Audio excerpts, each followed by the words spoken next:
Notice అందరికీ కూడా హనుమాన్ జయంతి శుభాకాంక్షలు.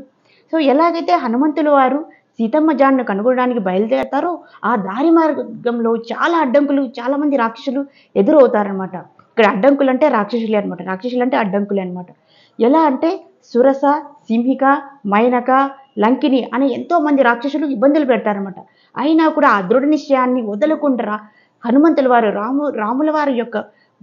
రాముల వారి మీద భక్తి శ్రద్ధలతో, నమ్మకంతో, దృఢ విశ్వాసంతో రామకార్యాన్ని సక్సెస్ఫుల్గా కంప్లీట్ చేస్తారనమాట.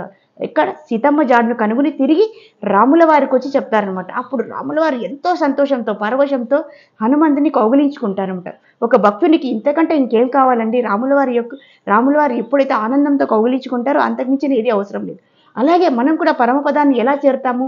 ఈ దుఃఖాలయంలో మనకు ఉండేటువంటి రాక్షసులైనటువంటి అరిషడ్ వర్గాలైనటువంటి కామ, క్రోధ, మోహ, లోభ, మదమాశ్చర్య ఈ రాక్షసులను మనల్ని చాలా ఇబ్బందులు పడతారు. అయినా కూడా మనము ఆ నిశ్చయాన్ని వదలకుండా రామభక్తి, హరినామ సంకీర్తన, హరిభక్తిని మనం చేసి మనం కూడా పరమపదాన్ని చేరాలి. ఎందుకంటే ప్రతి శ్వాసేస విశ్వాసం రామం స్మర దినే దినే పునఃశ్వాస న విశ్వాసో ఆగమిష్యతి వానవా.